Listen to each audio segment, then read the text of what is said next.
Hi, my name is Melissa Martyr, and today we are going to talk about teaching blood modifying agents.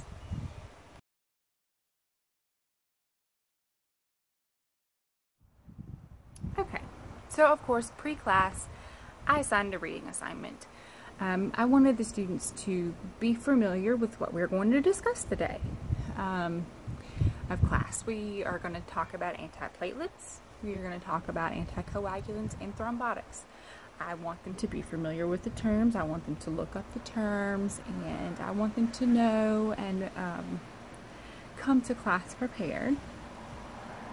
I also thought it would be a good idea for the students to brush up on the heart and the circulatory system, and then also the clotting cascade, because this is a big deal when it comes to administering these medications. And I find that a lot of nurses are what we call non-traditional students. These are not fresh out of high school, fresh out of your college A&P classes students. So it may have been 5 or 10 years since they've taken these classes, and I think it's very important that we know how these drugs work in the body so that we can administer them properly and know what the mechanism of action really means when we administer these drugs. Now, that being said, we're not reteaching anatomy and physiology when we get to class, but I do think that it's very important that as nurses we're very familiar with how these drugs could react in a person's body. So for the first 15 minutes of class, we can maybe clear up anything. Somebody says, oh, well, I'm unclear about this part of the clotting cascade. Oh, I forgot how maybe this is. Do you mind going over that really quickly? Like I said, not reteaching A&P, but let's just make sure that we can be safe administering these drugs. Also, I assigned a quick 10-minute YouTube video that gives a great overview of the different drugs that we'll be administering, the antiplatelets, anticoagulants, and the thrombotics.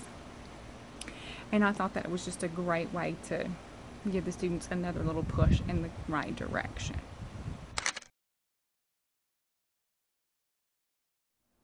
Next, of course, we want to think about our 8 rights of medication administration. Do we have the correct patient? Have we identified them by their name and their date of birth? Do we have the right medication? Do we have the correct dose? Are we using the correct route? Is it the right time for this medication? Are we documenting this medication correctly? Is it the right reason that we're given this medication? And is the patient having the right reaction to this medication? This is a very important part of medication administration. All too often, nurses get very comfortable. They get in a certain area of nursing, and a lot of times they get the same medications over and over again, and maybe sometimes they have what we call frequent flyers, and they get very comfortable.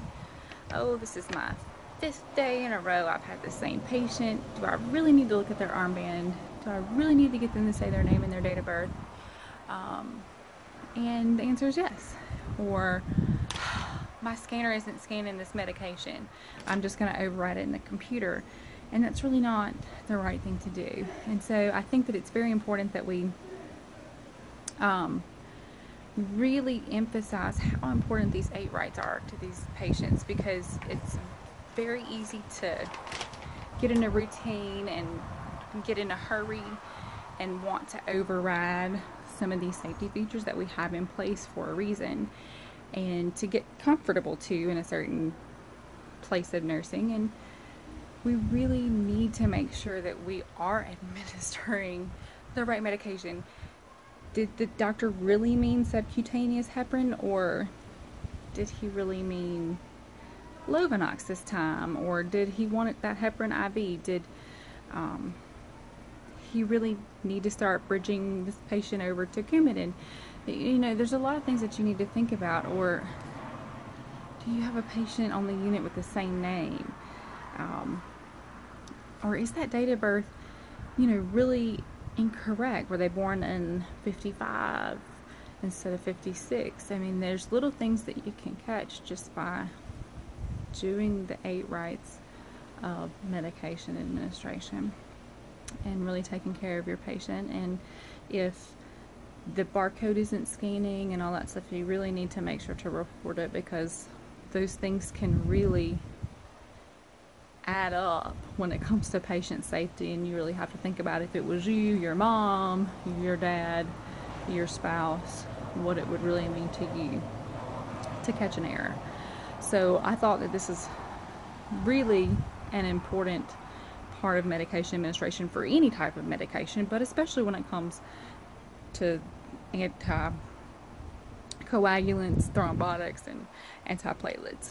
And I thought we would play a game of Jeopardy for medication administration rights and have a blood modifying theme with it, and just to get the students engaged, not to make light of the situation, but to help make this stuff stick, because it is so important, and because it sort of in daily nursing life gets routine and mundane, and I don't want them to know that it is very important, and you can make it fun and exciting and not routine and boring and mundane.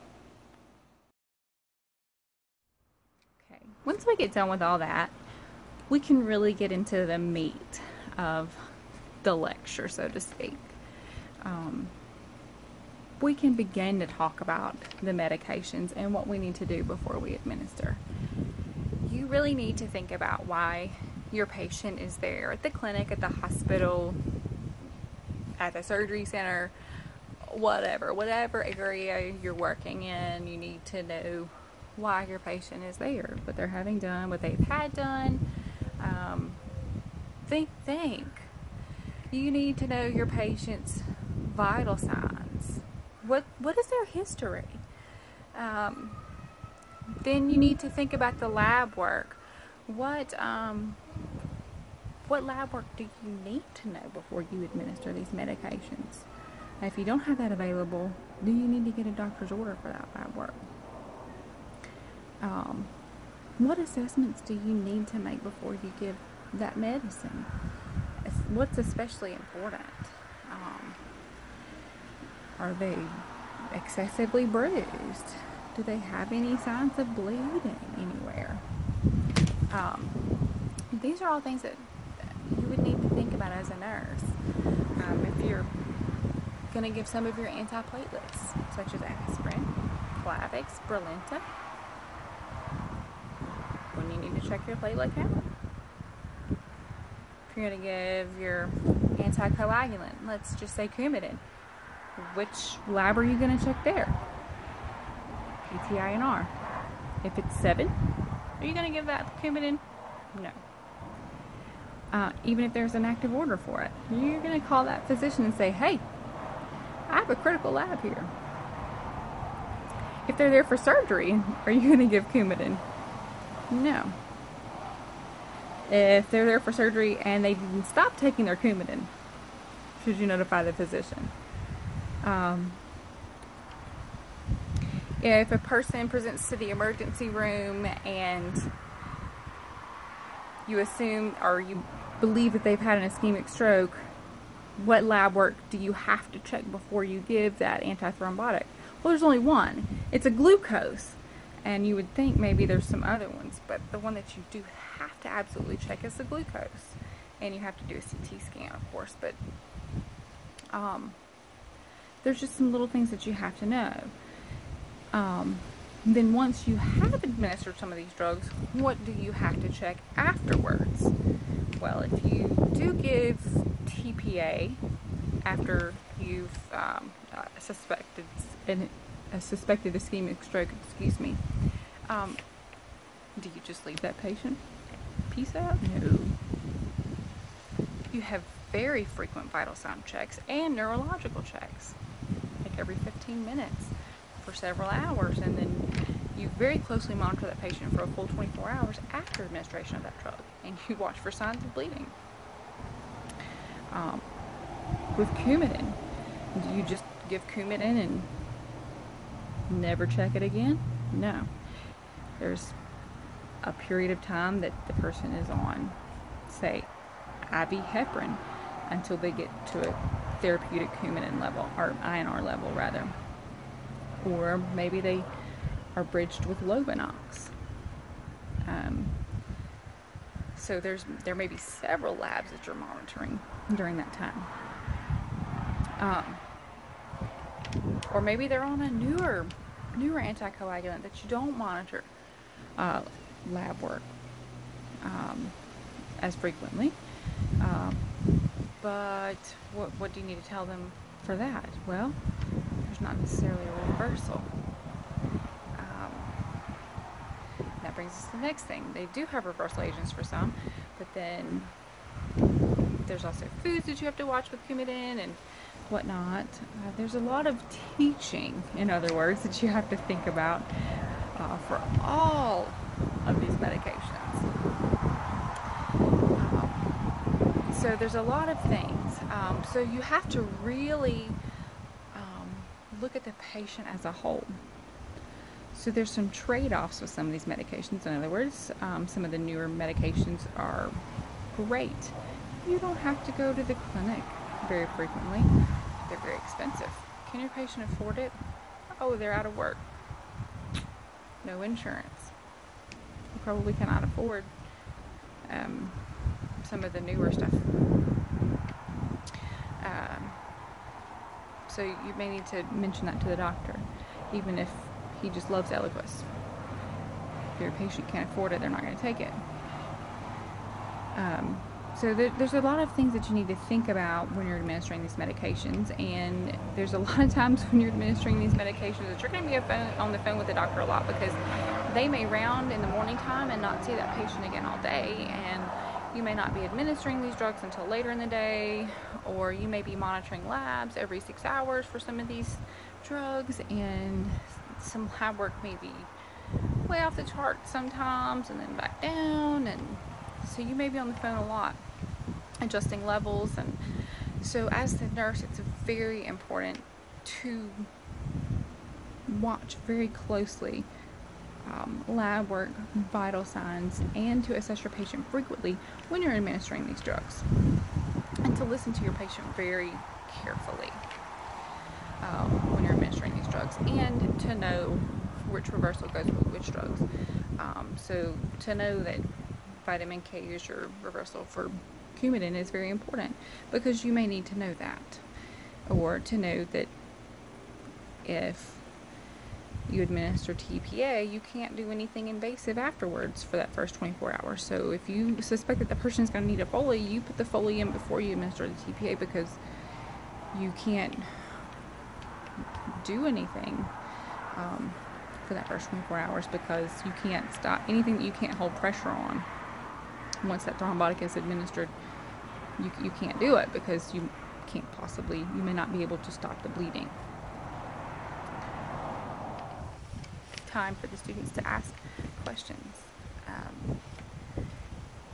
This is a very, very tough topic with a lot of information to cover. So the students need time to clear up those points that are just muddy. And of course we hope that everybody makes a 78 or higher on that test. We want everybody to do well. And that's how we would grade our success or failure on our lecture.